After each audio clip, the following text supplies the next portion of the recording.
Muy buenas tardes y bienvenidos a los miércoles con la Academia de Psicología de España. Hoy tenemos la suerte de contar con la presencia de una de nuestras científicas e investigadoras más reconocidas, la profesora Alicia Salvador Fernández Montejo, catedrática de Psicobiología de la Universidad de Valencia y académica de número de nuestra academia. La profesora Alicia Salvador se licenció en Psicología y en Ciencias de la Educación por la Universidad de Valencia, universidad donde también se doctoró. Desde muy pronto, con una beca de formación de personal investigador, tuvo la posibilidad de adentrarse en el estudio de las diferencias individuales y sus bases biológicas. Su trayectoria investigadora es amplísima, siendo investigadora principal de casi una veintena de proyectos de investigación financiados en convocatorias competitivas, habiendo dirigido más de 20 tesis doctorales y habiendo publicado más de 120 artículos en revistas científicas de elevado impacto en las áreas de las neurociencias y la psicología biológica. Pero más allá de sus publicaciones y proyectos, me gustaría destacar que la profesora Alicia Salvador ha tenido un papel muy relevante en el desarrollo de las neurociencias en nuestro país. Ella fue la iniciadora del doctorado de neurociencia de la Universidad de Valencia y también la iniciadora y codirectora del máster universitario de neurociencias básicas y aplicadas de esa misma universidad, teniendo además un papel protagonista en la puesta en marcha y consolidación de los laboratorios de investigación psicobiológica de esa universidad. Actualmente, la profesora es directora del programa de doctorado de neurociencias de la Universidad de Valencia y coordinadora de su laboratorio de neurociencia social cognitiva y de su grupo de investigación de excelencia Estrés y Salud, Vulnerabilidad y Resistencia. Este grupo pretende identificar y analizar una serie de potenciales factores de vulnerabilidad y resistencia que pueden contribuir a explicar las diferencias individuales en la respuesta al estrés social y, como consecuencia, en su impacto sobre la salud. La profesora Alicia Salvador ha presentado numerosísimas ponencias de investigación en congresos y por invitación de los propios organizadores de los congresos, tanto nacionales como internacionales, de psicología y neurociencias, congresos de gran relevancia, y ha sido investigadora invitada en las universidades más prestigiosas de Europa y Estados Unidos de América, contribuyendo así a enriquecer el conocimiento científico y fomentando el trabajo inter y multidisciplinar entre científicos de diferentes campos, un objetivo que me consta que es especialmente querido por nuestra académica. Además de esta ingente actividad investigadora, la cual ha sido reconocida por el mundo universitario con 6 sesenios de investigación, la profesora Alicia Salvador es una excelente docente, siendo autora de numerosas monografías, manuales, capítulos de libros de los que generaciones de psicólogos han aprendido la importancia de los fundamentos biológicos de la conducta y de la personalidad. En su trayectoria académica destaca también su actividad en la gestión y promoción de la ciencia. Ha participado en numerosas comisiones de evaluación de la actividad investigadora a nivel nacional e internacional y también ha ocupado cargos muy relevantes en prestigiosas sociedades científicas nacionales e internacionales, entre las cuales permítanme que resalte que ha sido presidenta de la Sociedad Española de Psicofisiología y de la Sociedad de Estudios de Psicología y ha representado a España como miembro del Comité Ejecutivo de la International Union of Psychological Science. Asimismo, en su trayectoria destacan sus responsabilidades en la gestión de la universidad. Quiero poner en valor que la profesora Alicia Salvador ha sido decana de la Facultad de Psicología y directora del Departamento de Psicobiología.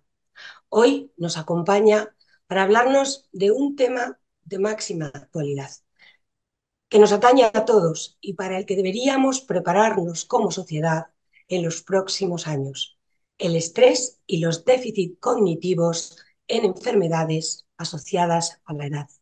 Permítanme darle la más cálida bienvenida a la profesora Alicia Salvador. Cuando quiera, profesora. Muchas gracias.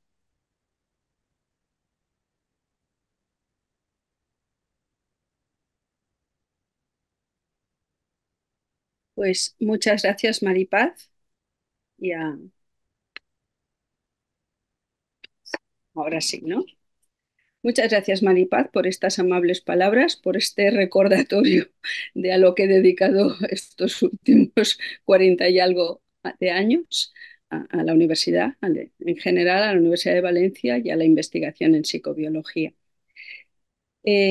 Estoy encantada también de estar aquí hoy, de compartir con otros compañeros de la academia y con otras personas algunas de las inquietudes y algunos de los resultados que hemos ido encontrando en estas investigaciones que hemos venido desarrollando. Eh, Efectivamente, estamos ante un tema, el tema del estrés, que es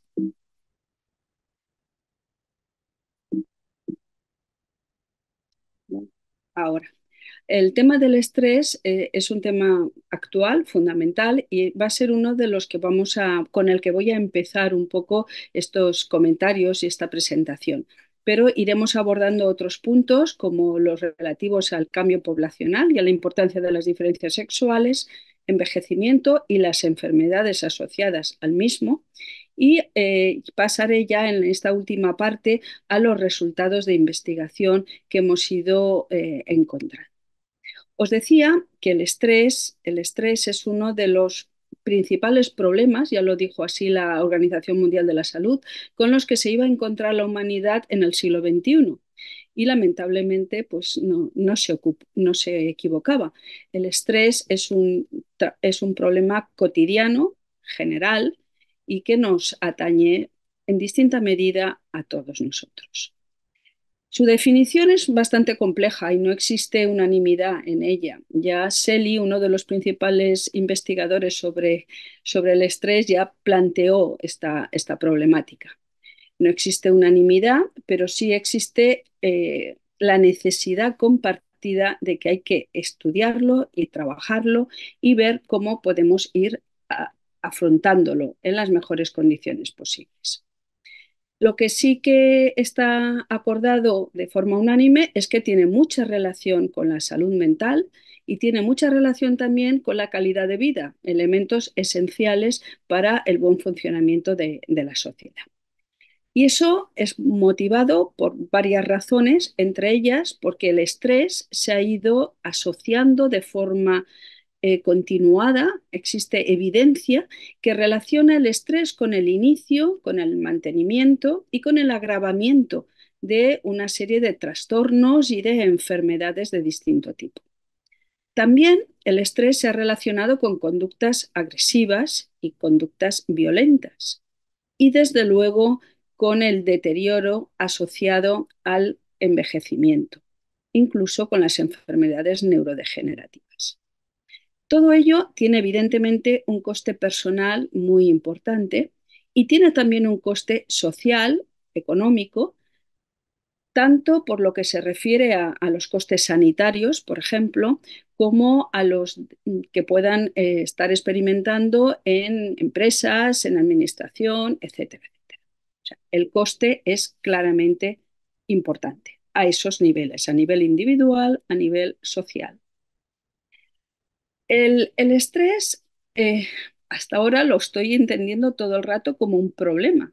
Esa sería la acepción eh, general con la que nos expresamos habitualmente. Cuando nos encontramos a alguien y decimos estoy estresado, no estamos expresando un sentimiento o una sensación positiva o agradable.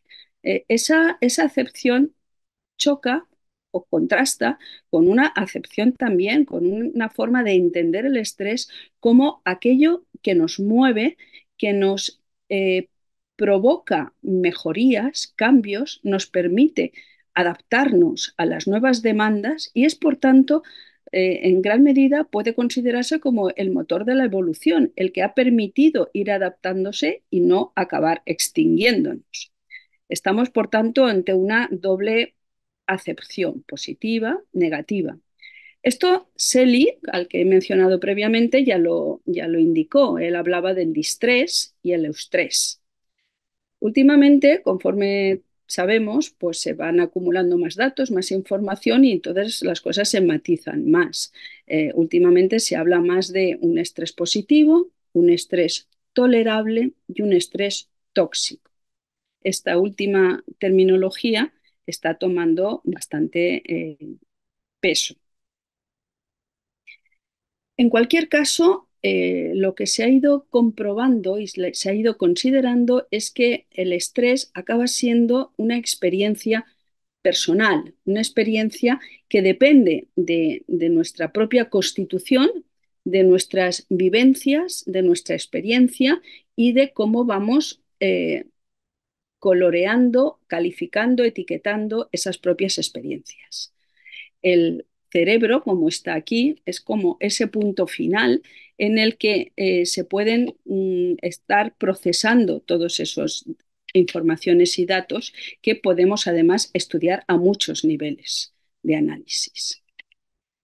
¿Y qué es lo que produce esas experiencias? Pues evidentemente hay una serie de estresores básicos que son los estresores físicos. Esos, por ejemplo, el calor al que ya estamos anticipando, ¿no? De cara al verano, o el frío en otros, son estresores físicos muy básicos que van a generar una respuesta de estrés. Están los estresores mentales, a los que se les ha dedicado también un importante nivel de estudios. Pero en las últimas 2 décadas al menos, los que están tomando más peso son los estresores sociales. Y los estresores sociales, claramente porque somos una especie social y tanto por defecto como por exceso podemos tener, puede convertirse lo social en un estresor o también en una fuente de apoyo social que lo contrarreste. Eh, Tenemos muchos modelos, a lo mejor animales, de hacinamiento, por ejemplo, de exceso, pero también tenemos, y hoy en día es uno de los temas más estudiados, el tema de la soledad. La soledad, el aislamiento social o la soledad sería otro de los puntos importantes de ese estrés social. La imagen que tenemos aquí es un resumen de uno de los modelos sobre estrés que ha tenido más o está teniendo más influencia en los últimos años, el modelo de McKeown. Como podemos observar, en la parte central está el cerebro.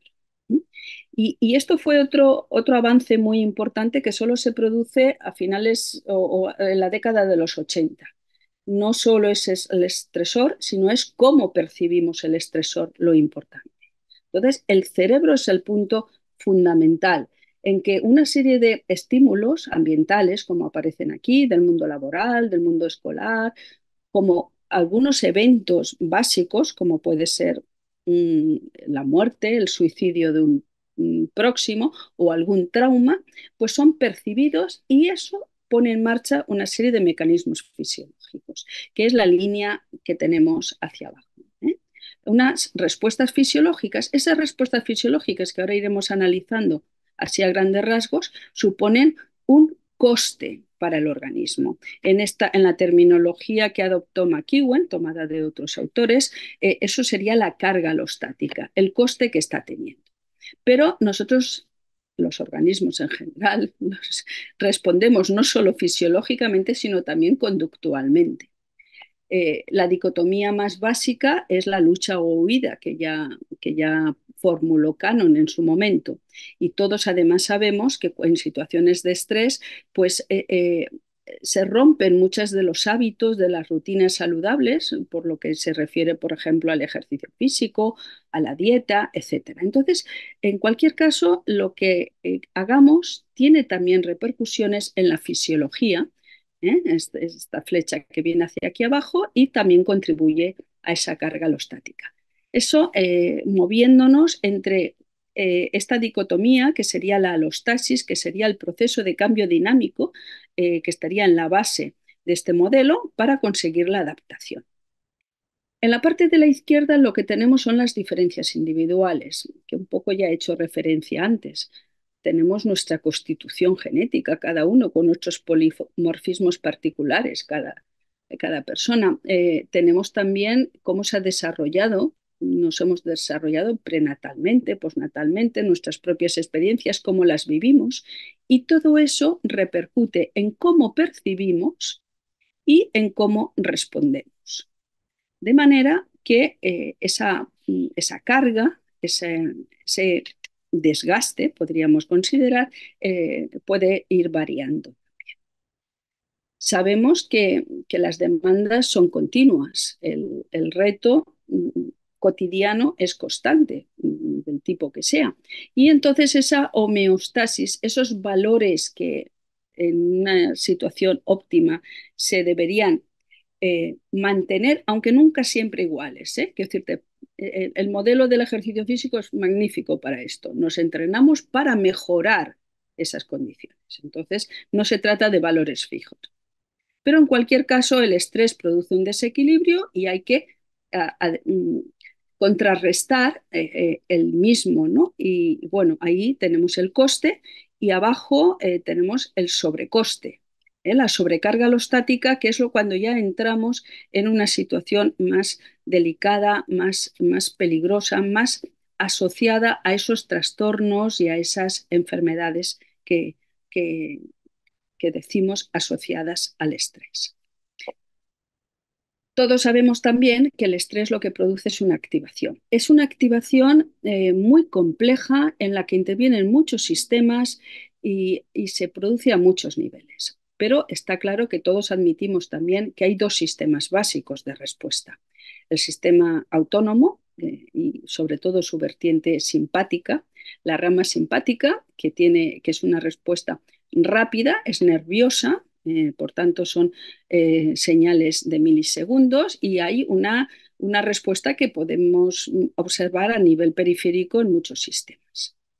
Y complementariamente a ella está la respuesta hormonal, el eje hipotálamo-hipofiso-adrenal.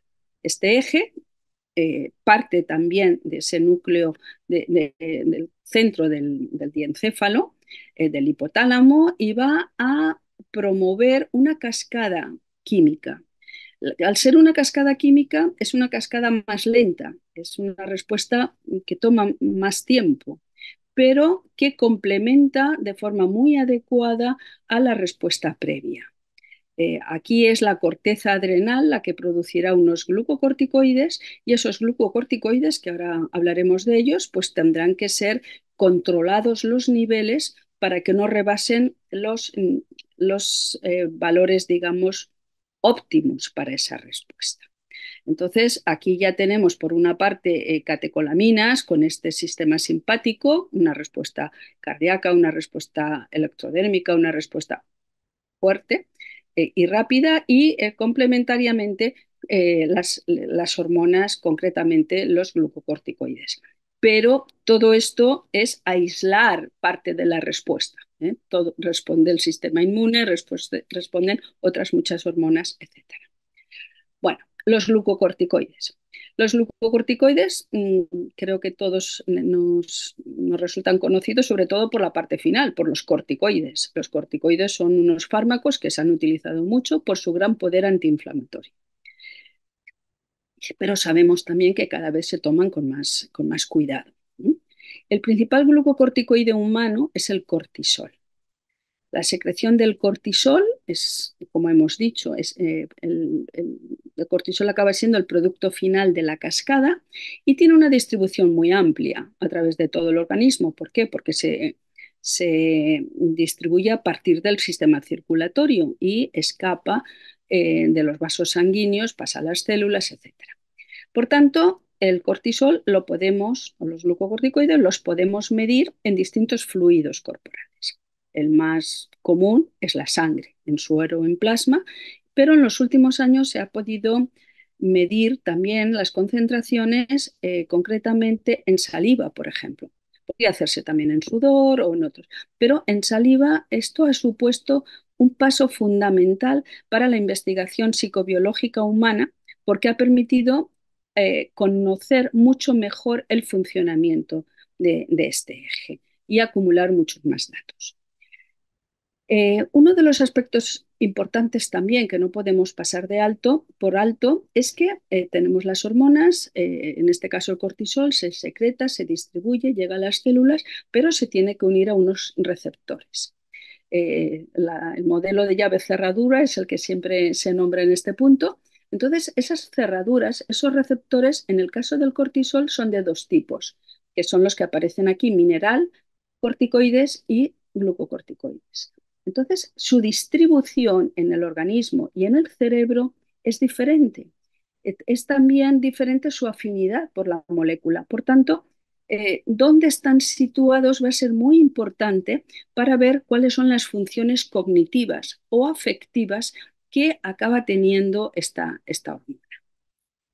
Otro aspecto importante del funcionamiento es que estos receptores están en el núcleo de la célula. ¿Por qué? Porque van a permitir la transcripción de determinadas proteínas, enzimas, etcétera. Entonces, eso es a lo que se llama acción genómica. Van a permitir la expresión de determinados genes. Pero en los últimos años, aunque ya hace bastantes, se descubrió que tienen también capacidad de responder eh, o de asociarse a receptores de membrana. Ahí la respuesta es más rápida. Entonces, lo digo porque seamos conscientes de la complejidad también de las acciones y de todo lo que hay cuando vamos bajando a los distintos niveles. Los glucocorticoides además son unas hormonas, podemos vivir sin algunas otras, pero sin glucocorticoides no podemos vivir, son esenciales. Y además de esenciales, y de considerar que el cortisol es una hormona del estrés, y así se dice habitualmente, cada vez más se pone el peso también en que es una hormona metabólica. ¿Por qué? Porque afecta muchos aspectos del metabolismo, de todas esas rutas que están en la base de nuestro propio funcionamiento. Veamos aquí un poquito. Aumentan los niveles de glucosa en sangre, hiperglucemia. Tendremos que seguir hablando de la hiperglucemia. Degradación e inhibición de proteínas. Es una hormona que degrada e impide que se formen otras. Por tanto, mal asunto para el funcionamiento general. También degrada lípidos y libera ácidos grasos en sangre. Hemos dicho ya que tiene un poder antiinflamatorio, pero también inmunosupresor. Y la última función es esa acción permisiva, es decir, puede actuar sobre otras muchas hormonas, favoreciendo generalmente o inhibiendo su acción. De alguna manera, según los estímulos que vengan y se pongan en marcha esas respuestas, esa liberación de los glucocorticoides y del cortisol, pues estos niveles acabarán siendo tóxicos, que es lo que aparece en la parte de la imagen superior. Y cuando hay un exceso de glucocorticoides, los efectos pueden llegar a ser muy negativos y además son claramente aparentes, visibles. La morfología cambia en la imagen que tenemos inferior. Bueno, ¿qué es lo que consideraría una respuesta saludable? Esto ahora lo tenemos muy claro, ha costado algún tiempo llegar a determinarlo. De alguna manera, la respuesta saludable, la respuesta correcta o deseable de estos glucocorticoides sería que, bueno, aparece el estímulo y hay una respuesta, pero luego hay una recuperación de. Ha costado tiempo pensar o reconocer la importancia de la recuperación, pero ahora ya es claro. Tenemos que saber poder responder, pero también recuperar niveles.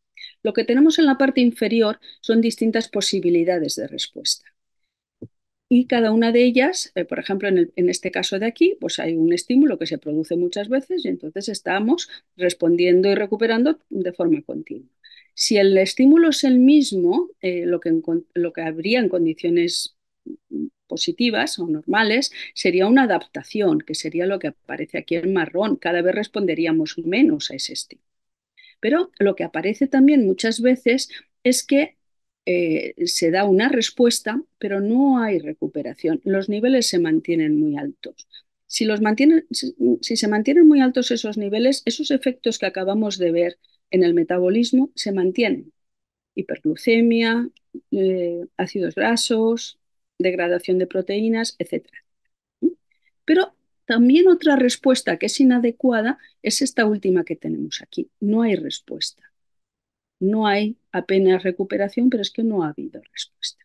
En estos últimos casos que se dan y que se encuentran asociados a un buen número de alteraciones y trastornos de los que están muy relacionados muchas veces con los factores psicológicos y claramente con la percepción de estrés, pues ahí tendríamos esas posibilidades de respuesta y que son típicas de la sobrecarga alostática. Eh, había hecho referencia yo a los receptores. Hay una de las hipótesis que se sigue manteniendo, que es importante, es la relevancia de la ratio que hay, del balance, del equilibrio entre unos receptores y otros, porque eso va a posibilitar una serie de respuestas.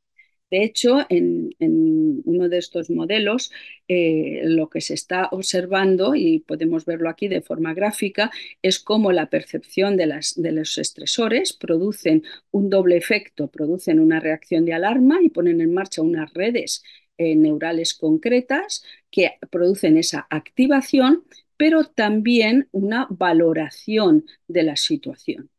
Y las redes ejecutivas van a poner en marcha la respuesta de afrontamiento y también la consolidación de la respuesta según el éxito que se haya conseguido con la misma. Estas hormonas son importantes y aquí aparecen reflejados los distintos receptores, el peso que pueden tener los distintos receptores en cada uno de los pasos para la respuesta que se da y también para la consolidación de esa respuesta. Lo que vamos aprendiendo al afrontar los retos. Bueno, el cortisol es una hormona como otras que no se produce de forma constante, no se secreta de forma constante. Hay pulsos, pero sobre todo por encima de los pulsos lo que hay es un patrón circadiano, un patrón asociado al ciclo biológico de luz-oscuridad. De manera que aquí tenemos las 24 horas, aquí tendríamos el despertar. El despertar somos diurnos, recordémoslo, a pesar de las costumbres que se van imponiendo, que el despertar se produce y entonces, en este caso, lo que se produce es un aumento importante, un pico importante de cortisol. Luego volveremos sobre él. Y luego a lo largo del día va descendiendo hasta aproximadamente 18 horas después de cuando se ha producido el despertar. Este es un ritmo o sea, un ritmo de la persona. Este es el ritmo que ahora en investigación se sigue estudiando en lugar del nivel, digamos, que se obtiene cuando se pone uno un despertador. Este sería el ritmo, digamos, natural, espontáneo de las personas. El pico, luego una bajada, indudablemente sobre este pico o sobre esta curva, cuando hay estrés, pues tendríamos subidas, picos y recuperaciones. Es muy importante este patrón. Bueno, volvemos ahora al cerebro. El cerebro hemos ido observando, por lo menos yo voy defendiendo que el cerebro es el centro, ¿no? El punto en que se inicia toda esta respuesta que vamos viendo. Y en el cerebro, todo el procesamiento de esos estímulos que al final se pueden considerar amenazantes eh, o productores de miedo o de ansiedad, pues entonces al final acaban en un núcleo del hipotálamo, en el núcleo paraventricular, sobre la hipófisis, ACTH, y aquí en la corteza adrenal sería la producción de cortisol. Las estructuras más importantes que acaban influyendo positiva o negativamente, pero al final hay una confluencia, ¿no? Son, por una parte, el córtex prefrontal, hipocampo y amígdala. Pero estas mismas estructuras lo que podemos ver es que las flechas también acaban sobre ellas, porque son estructuras que son muy ricas en estos receptores. en los receptores que hemos visto. Por tanto, cuando hay una secreción, se ven muy afectadas. Y eso lo que nos está, de alguna manera, mostrando es que hay una superposición, un solapamiento entre las estructuras que están controlando la respuesta de estrés y las que están controlando aspectos cognitivos y aspectos afectivos. También está ahí la amígdala. Esta imagen lo que quiere es traer a colación un modelo de estrés que hace en referencia a todo el ciclo vital. Porque no podemos pensar que el estrés, solo padecemos el estrés que estamos viviendo en un momento dado, sino que vamos arrastrando, lo que hemos vivido previamente. Aquí hay efectos de programación durante la época prenatal, de diferenciación, de incubación o potenciación, de mantenimiento, y aquí tendríamos ya la etapa final de ese ciclo vital. En la parte de abajo lo que tenemos es a lo largo de los años el desarrollo cerebral, concretamente de las estructuras que ya he mencionado antes, hipocampo, lóbulo frontal, amígdala. Como podemos ver, el hipocampo tendría un desarrollo más precoz que el lóbulo frontal y la amígdala. En la parte de la derecha, en naranja, lo que tenemos es lo que sucede con estas estructuras en la parte final de la vida. ¿eh? Y aquí es el hipocampo, que todos relacionamos con la memoria. El hipocampo, el que empieza un deterioro mayor, o más precoz, más anterior, frontal y amígdala. Todo esto significa que cada vez se da mayor importancia a esos efectos programadores, a esos efectos tempranos para los efectos consecuentes que vamos a vivir, de cómo va a funcionar nuestro eje. Y hay unas ventanas de vulnerabilidad, que sería lo que aparecería aquí en la parte superior, relacionados con estas tres estructuras. Vamos ahora a pasar a otro de los aspectos. Hemos hablado de la respuesta de estrés, de los glucocorticoides, receptores. Ahora, otro punto que todos somos sabedores. Hay un cambio poblacional impresionante y esto no es solo en nuestro país, es a nivel mundial. Ha aumentado la esperanza de vida de la especie humana, la longevidad. Ahora hay muchos centenarios y aquí en rojo podemos ver cómo va a ir evolucionando y que se espera que con las previsiones, pues el número de personas mayores de 65 años aumente en muchos países a nivel mundial. En el nuestro, efectivamente, aquí tenemos datos de este año, la pirámide, y aquí abajo, pues la previsión. Este último año, los datos indicaban que habían empeorado las mujeres, fue la primera información que me dieron a mí. Habían empeorado las mujeres en la longevidad, pero a lo mejor es que han mejorado los varones. En cualquier caso, todos sabemos también que hay diferencias entre hombres y mujeres en ese punto. Y el envejecimiento es un proceso natural, es un proceso gradual que se va produciendo porque va pasando el tiempo. Y con el tiempo, pues van cambiando, eh, hay cambios morfológicos, hay cambios funcionales que van reduciendo esa capacidad de adaptación, que sería la base de lo que estamos buscando con unas buenas respuestas de estrés. Con la edad aumenta la vulnerabilidad, por tanto. En la parte superior tenemos un cerebro de una persona sana y un cerebro de un enfermo de Alzheimer. Las diferencias son claras. Pero en la parte inferior lo que tenemos son cerebros sanos de una persona joven y de una persona mayor. En este caso también podemos observar unas diferencias. No son, desde luego, en la misma grado que las que vemos arriba, pero las fisuras, los surcos se van hundiendo, se van haciendo mayores, el peso del cerebro disminuye con la edad, hay una pérdida de sustancia blanca, de sustancia gris.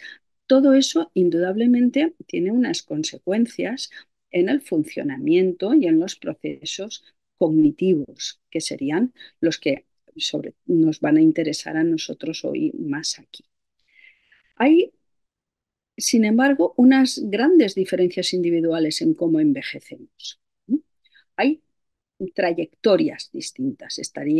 Pues podemos hablar del normativo, del saludable, del satisfactorio, del patológico. Y en cualquier caso, cómo se acaba en una de esas trayectorias, pues al final es una interacción bastante compleja entre ese programa genético con el que venimos cada uno y las variables fisiológicas y lo que nos va pasando y nuestra capacidad de adaptación, el control, etcétera, etcétera. Hay muchos aspectos personales e individuales, pero también hay muchos factores externos. Y entre esos factores externos, aparte de algunos culturales y de las propias políticas de cuidado, las políticas sanitarias, están el estrés. Y el estrés está asociado a una serie de variables sociales y socioeconómicas, indudablemente. El estrés, yo lo había dicho ya al principio, se considera que tiene efectos tóxicos, que puede tener efectos tóxicos. E indudablemente a lo largo de la vida, pues según esta teoría, estas teorías que se han ido desarrollando y según los datos y la evidencia que se va acumulando, pues efectivamente se va produciendo un desgaste en los distintos sistemas y eso hace que tengamos unos cambios en unas determinadas direcciones. Ya en los años 80, Sapolsky ya formuló la que llamó la hipótesis de la cascada de glucocorticoides. Él asumía ese desgaste motivado fundamentalmente por esos glucocorticoides que van acumulando un deterioro en distintos sistemas. Aparecen problemas digestivos. Aquí tendríamos toda una serie de cambios que están asociados a la edad, ¿eh? Y que en principio no son unos cambios muy, muy positivos. El aumento de colesterol, la obesidad, el aumento de azúcar, la tensión arterial, algunos problemas y los déficits cognitivos en memoria, que casi siempre es el más nombrado, atención, función ejecutiva, etc. Eh, la, la, el otro aspecto que yo quiero resaltar y que lo he dicho cuando hemos hablado de longevidad y esperanza de vida y que fue uno de los temas que surgió con estos cambios que ha habido en el último año, es cómo esas alteraciones, esos trastornos asociados a la edad acaban teniendo una prevalencia diferente en hombres y mujeres. Aquí aparecen solo algunos de ellos, ¿eh? Una prevalencia distinta. El Alzheimer, por ejemplo, está mucho más presente, es más prevalente en mujeres. La depresión, en cambio, en hombres puede estar el Parkinson o la esquizofrenia en otra época. Todos ellos tienen en común que hay una desregulación del sistema de respuesta de estrés. De hecho, se ha defendido incluso que habría que tener medidas de ese sistema, de cómo funciona, para poder detectar cuanto antes que hay una desregulación por las consecuencias negativas que puede tener. Porque esa desregulación se ha asociado al estrés crónico, a la depresión, al envejecimiento, a la enfermedad de Alzheimer, por ejemplo, y esto podríamos seguir. Si ahora nos fijamos en qué es lo que se intenta estudiar, cómo se intenta averiguar ese estado del sistema, pues empezamos a hablar de biomarcadores.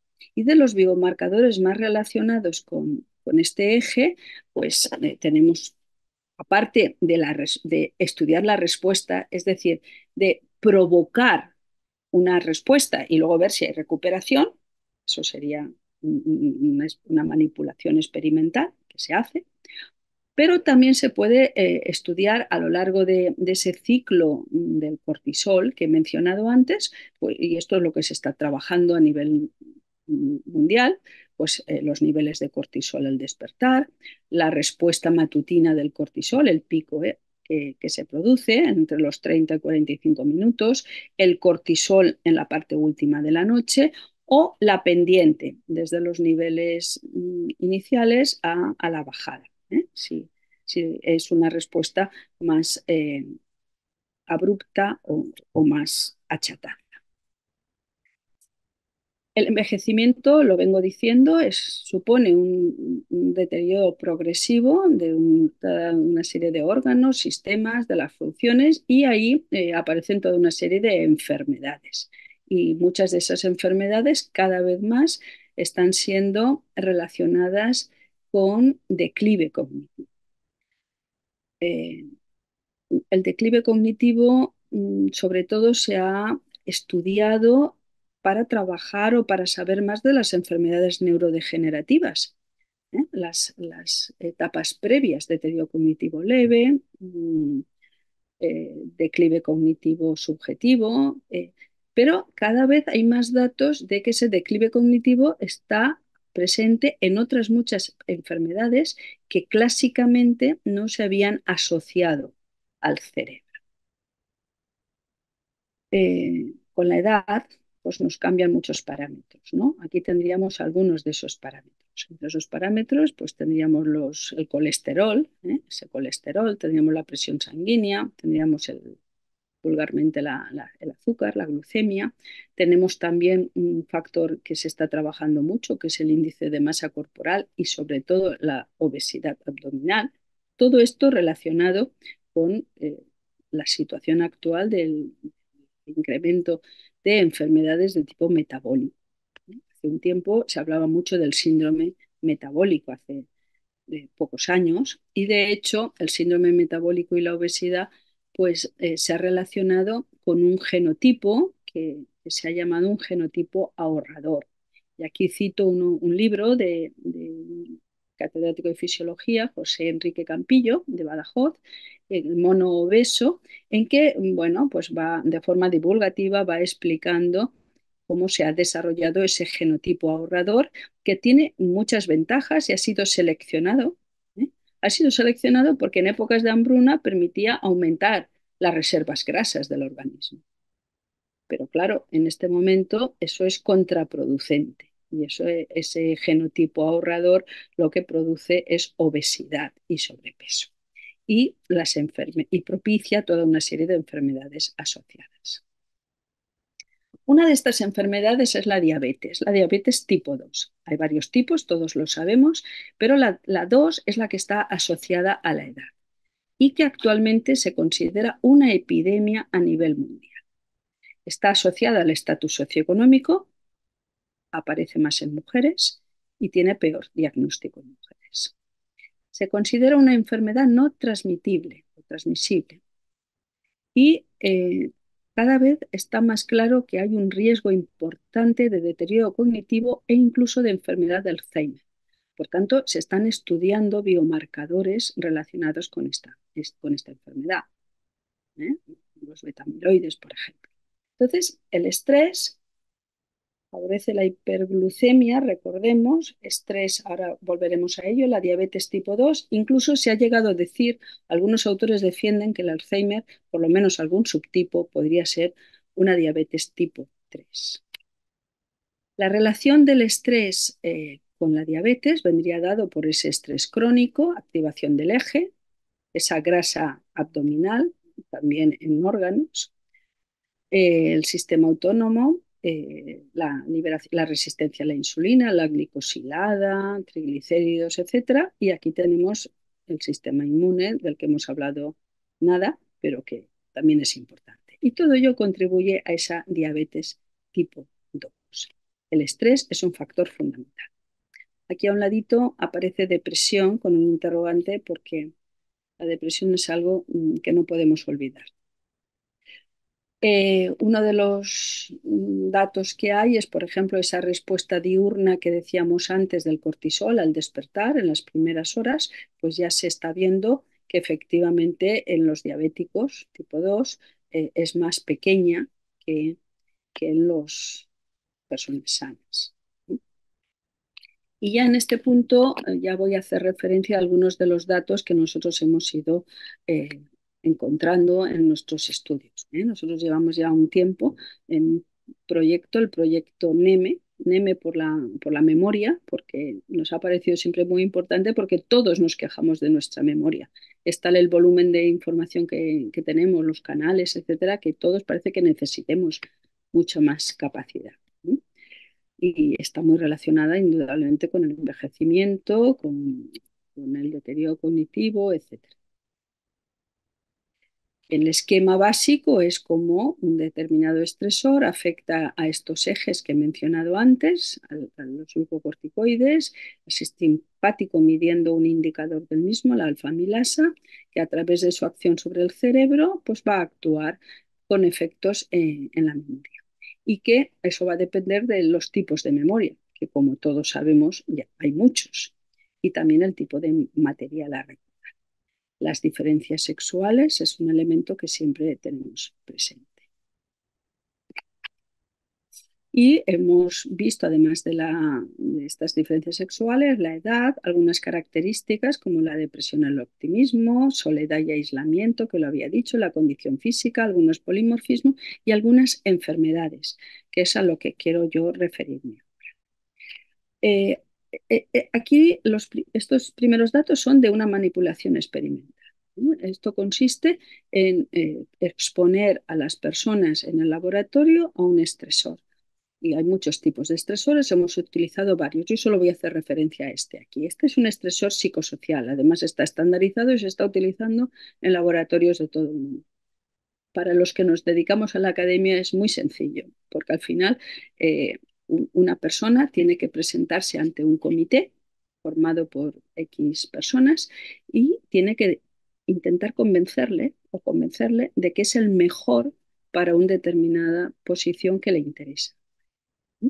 Hay, por tanto, una exposición personal y una falta de control de ese resultado. Habitualmente lo que se hace es tomar medidas psicológicas con cuestionarios, con grabaciones cardiovasculares o tomas de muestras para analizar.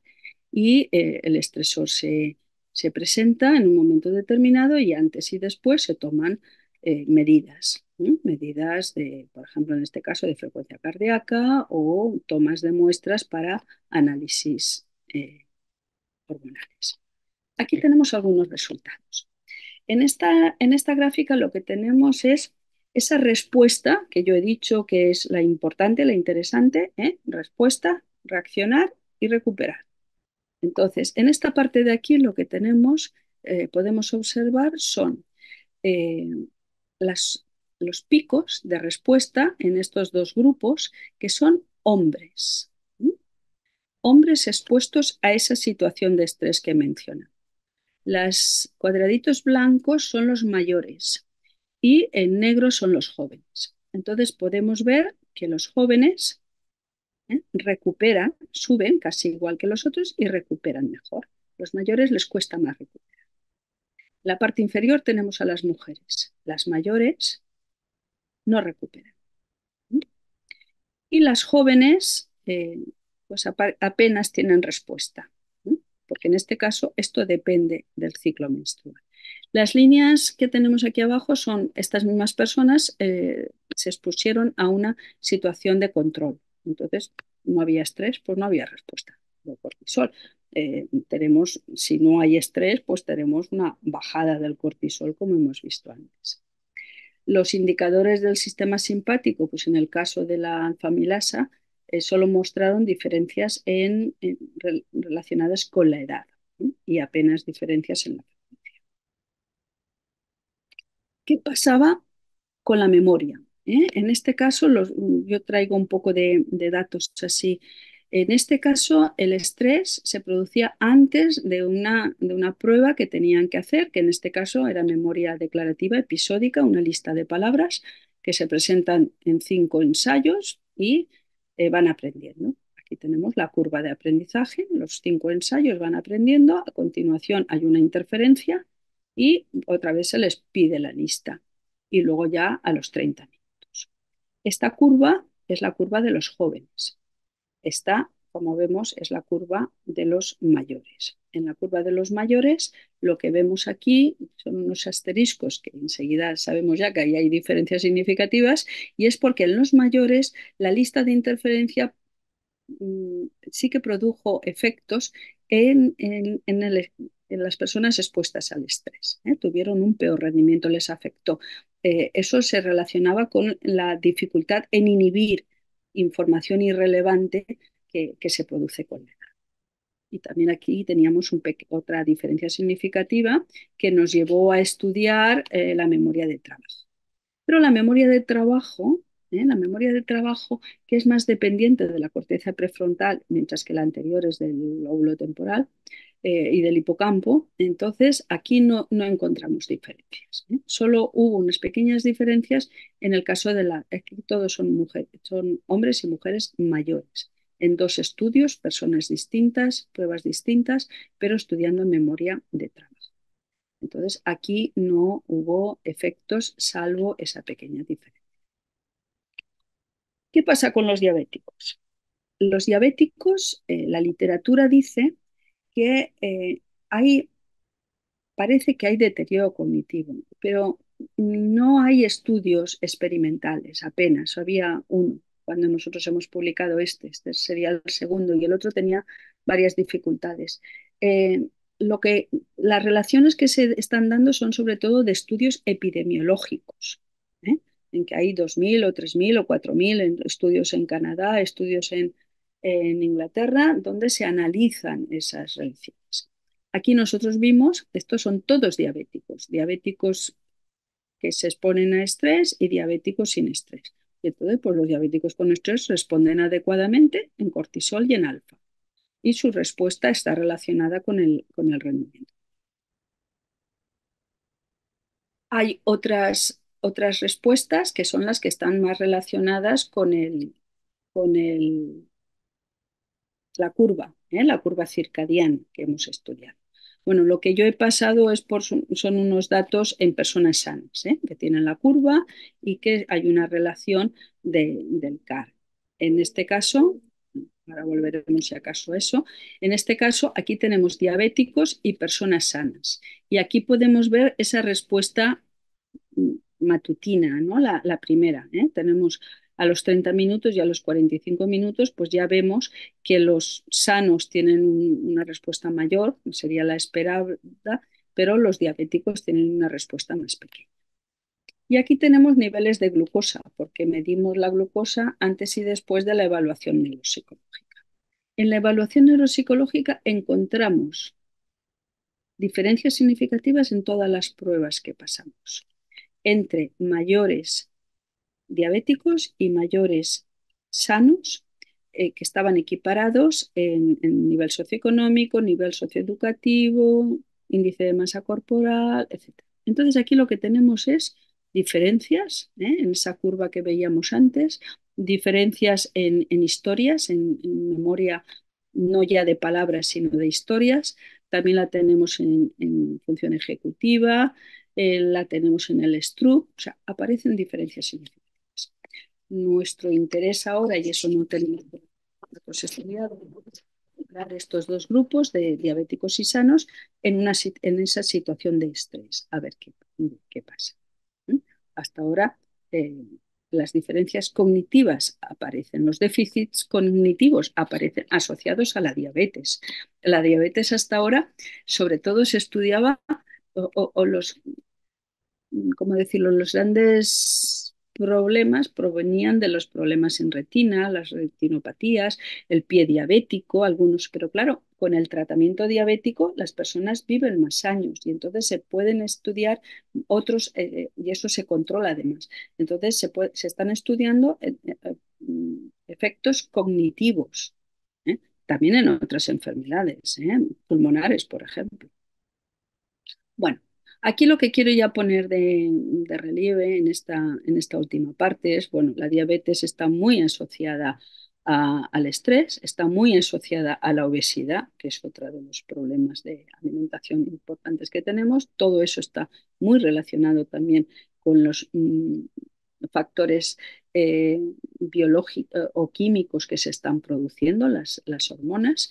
Y bueno, pues aparte de fármacos, que ya sabemos que hay un gran empuje en la introducción de determinados fármacos, está el estilo de vida, que es uno de los posibles formas en las que podemos llegar a mejorar la incidencia de estas enfermedades. Entonces, ahí, bueno, pues estos son unos comentarios de Antonio Pérez, presidente de la Sociedad Española de Diabetes, en el que pone de manifiesto la importancia de esos programas de mejora y de cambio de conducta para ese estilo de vida. Y eso es especialmente relevante en este momento en que estamos cerrando, bueno, cerrando, ¿no? Me estoy adelantando mucho. Estamos en pleno década del envejecimiento activo y saludable, de los años de esta década, de los 20 al 2030. Entonces, bueno, hay que desarrollar, tenemos que intentar desarrollar esa capacidad funcional, ese bienestar, y para eso es muy importante atender a esos factores. Pero, y ahí vuelvo a insistir en la importancia de hacerlo a lo largo de todo el ciclo. No podemos esperar al final. Y eso tiene mucho que ver con un aspecto que se está trabajando muchísimo en envejecimiento, y es la reserva cognitiva. Y la reserva cognitiva tiene muchos componentes, pero el educativo es fundamental. Por tanto, bueno, es importante que los psicólogos tomen nota de algunas de estas enfermedades, de los problemas relacionados con enfermedades asociadas a la edad. El envejecimiento por sí puede tener distintas trayectorias, como hemos visto, pero es importante atender a todo esto. Eh, yo he dicho antes, y lo quería mencionar ahora, que la diabetes está entre el grupo de enfermedades que ahora dicen no transmisibles. ¿Mm? Pero claro, si está tan relacionada con el estrés y también a su vez estamos venga a decir que el estrés se contagia, pues entonces, bueno, no será transmitible o transmisible a través de la piel, pero se contagia. ¿Mm? Es un factor fundamental a tener en cuenta. Y ahí pues quería recordar cómo la Academia organizó ya en el 2018 un simposio en el que se ponía de manifiesto la importancia del comportamiento para la longevidad, para la esperanza de vida, organizado principalmente por la profesora Rocío Fernández Ballesteros, y que ahí se vieron muchos de los aspectos importantes que desde la psicología se podían potenciar. Bueno, ya estoy terminando, ya voy al resumen final. Hemos visto que el estrés, aparte de sus aspectos positivos, que también los he querido resaltar, pues puede perjudicar la función cerebral y puede afectar a distintos procesos. Yo no he hablado de toma de decisiones, por ejemplo, me he centrado sobre todo en memoria. Y en memoria, pues de lo que más se sabe es de la memoria episódica, ¿sí? Algo de la memoria de trabajo, pero hay que pasar a otros tipos de memoria. Nosotros ahora estamos intentando trabajar memoria autobiográfica, que es fundamental para la identidad de la persona y que sabemos que tiene unos cambios importantes con algunas alteraciones. Hay que seguir insistiendo en que hay que estudiar hombres y mujeres, no solo a nivel de fármacos. Pueden tener respuestas distintas y por tanto es importante tener la información de ellos, sino a nivel de los propios estresores y las respuestas pueden ser distintas. Hay que destacar la importancia del ciclo, la activación, y eso cada vez los grandes laboratorios pueden abordar muchas variables fisiológicas diferentes, y tener en cuenta pues esas distintas trayectorias, conocer al máximo cuáles son los indicadores de en qué trayectoria, qué aspectos potencian unas u otras para poder prevenir y para poder intervenir mejor. Quiero ya terminar dando las gracias he empezado con la academia, ahora quiero darlo a todos los componentes del grupo que a lo largo de este tiempo pues, han ido contribuyendo a muchos de los resultados, algunos de los que he podido presentar aquí. Y nada, por mi parte, muchas gracias por la atención y quedo ya atenta a la última parte, las posibles preguntas. Gracias. Muchas gracias, Alicia, por esta conferencia tan llena de resultados, de estudios y que nos sugieren tantas preguntas, la verdad. Antes de comenzar a dar paso a la gente, me gustaría dar paso a nuestro presidente de la academia, que quería conectarse. Cuando quieras, Elio. Muchas gracias, Maripaz.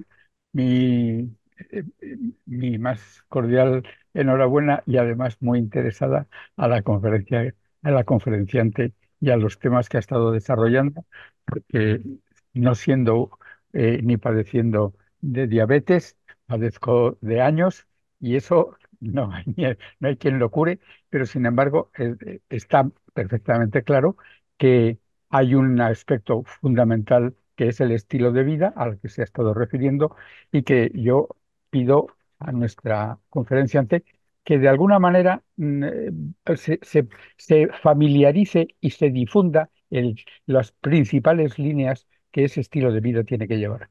España ha tenido, ahí tengo que decirlo así, España ha tenido una tradición extraordinaria en relación con la endocrinología, empezando por la figura del doctor Gregorio Marañón y siguiendo por figuras igualmente relevantes como el doctor Carballo o como el profesor Fernández Tresguerres actualmente.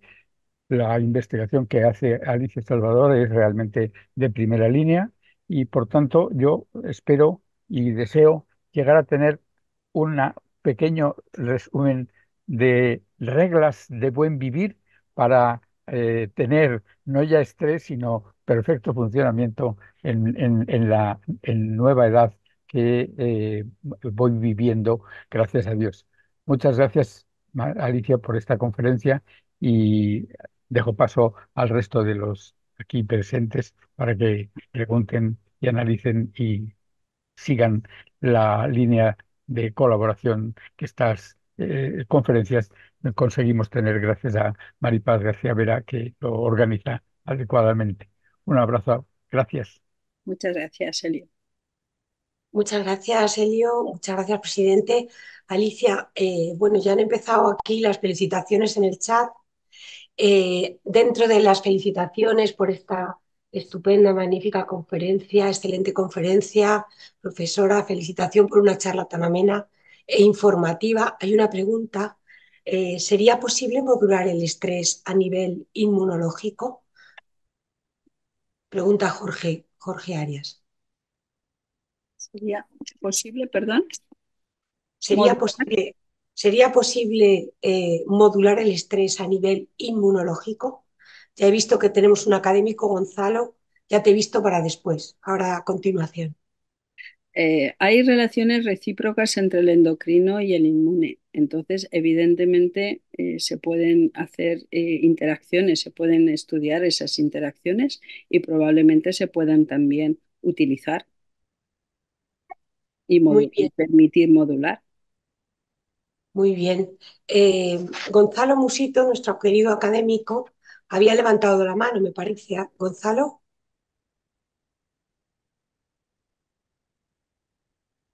Bueno, mientras se conecta, si es que ha sido así o a lo mejor ha sido por error, yo quisiera preguntarte algo, ¿no?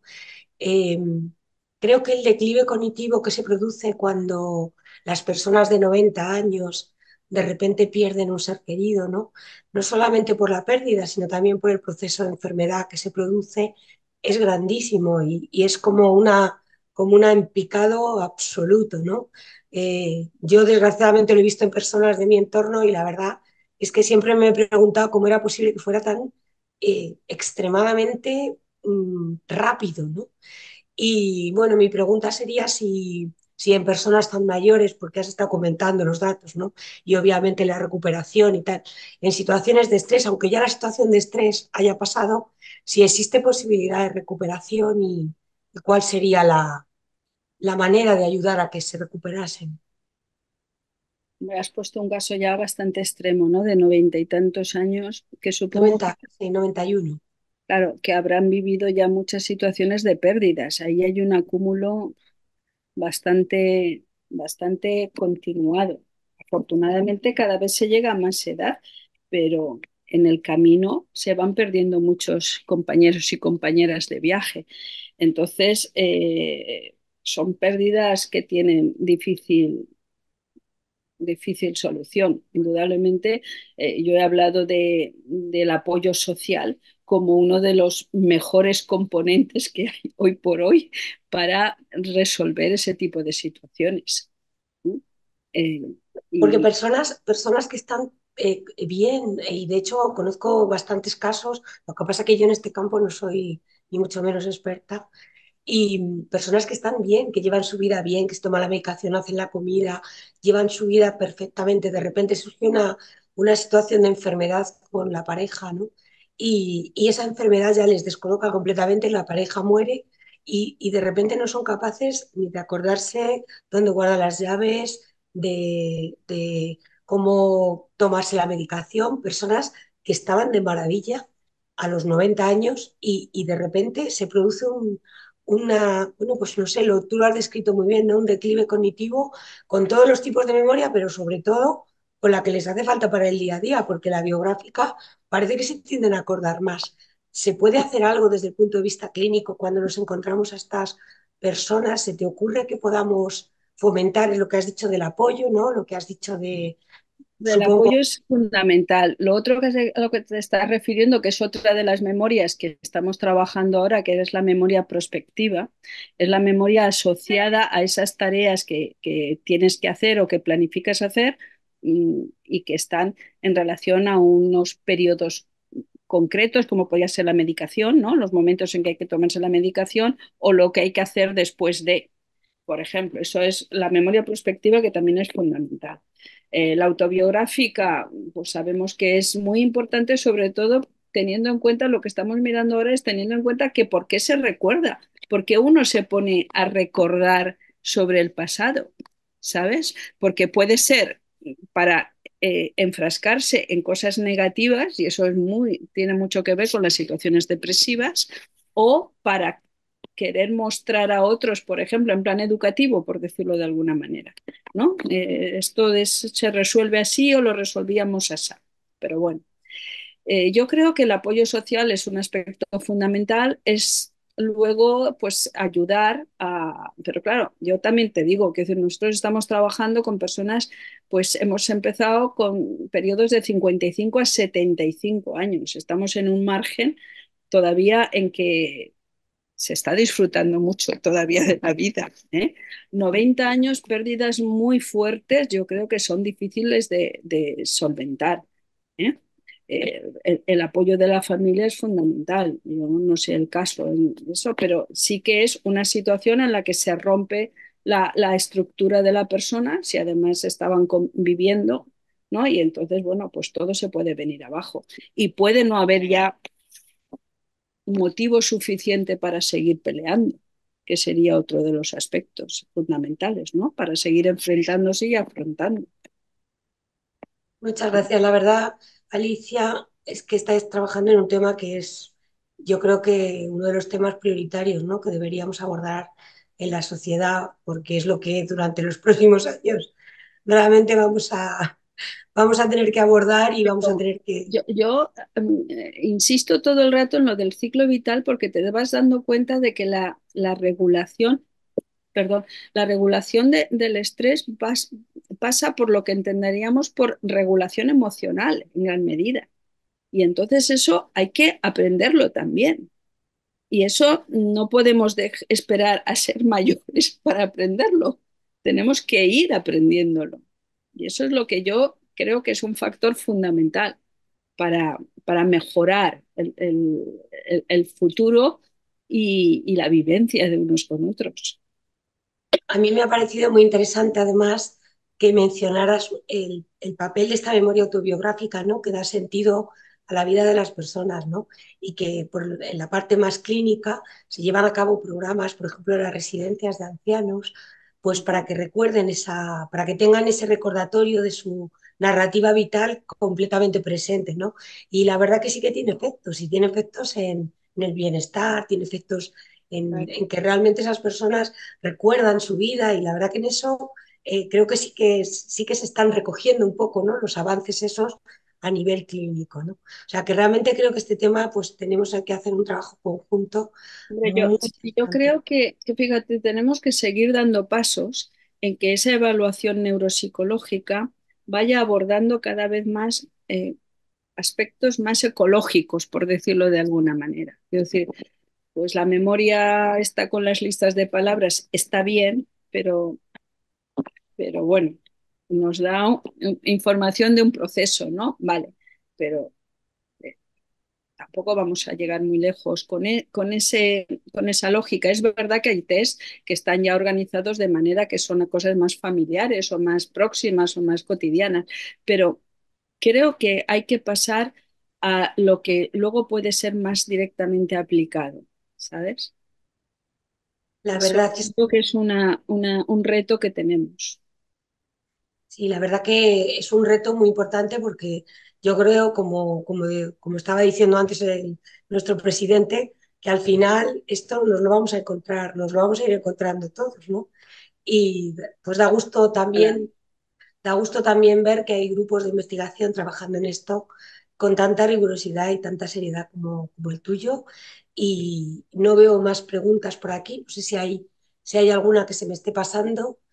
Pero vamos, yo te agradezco en nombre de la academia, en nombre de la psicología y en nombre también de la sociedad que sigáis trabajando en esto porque creo que es un tema que nos afecta mucho a Yo todos. creo que es un esfuerzo que estamos haciendo ya muchos grupos y que va a ser importante, que tenemos que intentar conseguir aunar esos esfuerzos, ¿eh? Porque nos faltan muchos esos programas ya más generales que a lo mejor hay en otros países, de ahí vamos más cojos.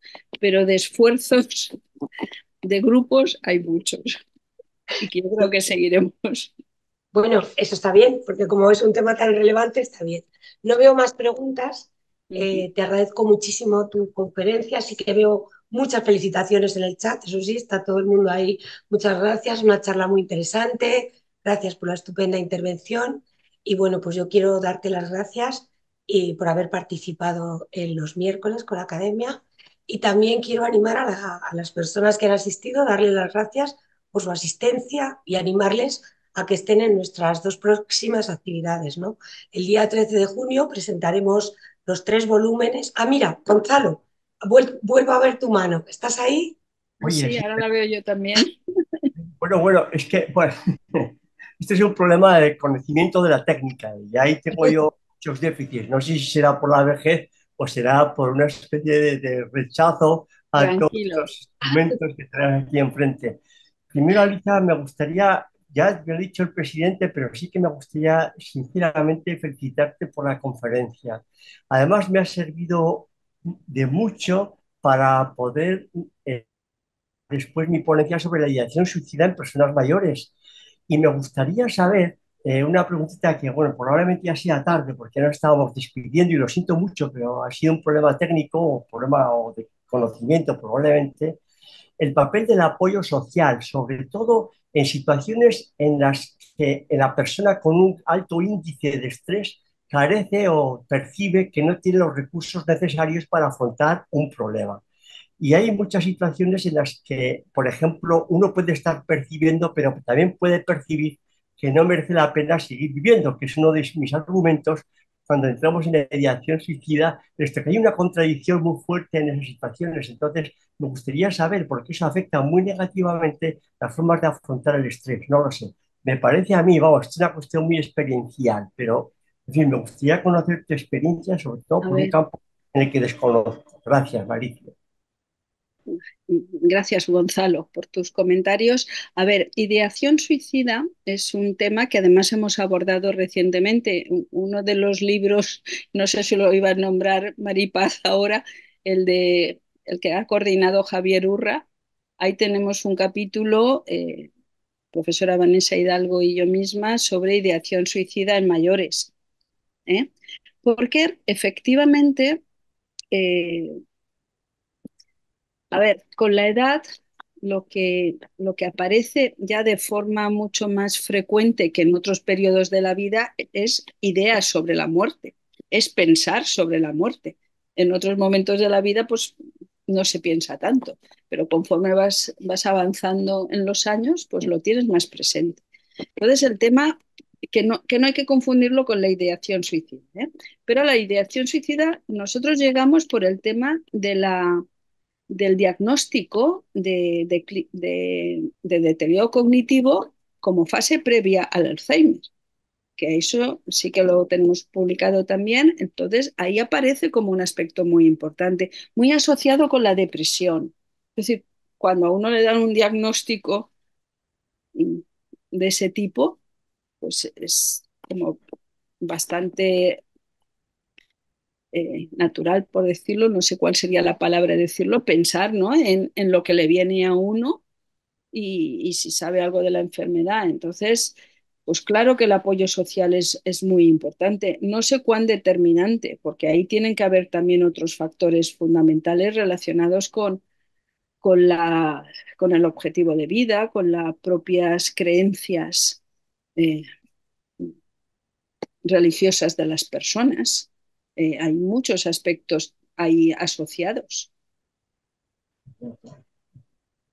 Mm, Muchas es gracias, Gonzalo. lo que se me ocurre a mí que podría haber, ¿no? Quiero decir que Hombre, yo creo que la pregunta, quiero decir, muchas gracias por la contestación. Es una pregunta compleja, la verdad, porque, a ver, cuando uno no tiene ilusión por vivir, en general los seres humanos solemos ser muy ambivalentes, eso es verdad.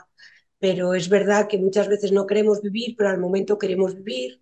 Ya sabemos todos que las conductas, la ideación suicida y a veces las propias conductas de suicidio, pues son muy ambivalentes. Entonces las personas en un momento dado lo vemos claro que no queremos seguir adelante, es decir, el suicidio muchas veces lo que lo mueve es de qué me quiero librar, digámoslo así, ¿no? La función que desempeña, que decimos en evitar el psicología, ¿no? dolor, evitar el Y sufrimiento en realidad.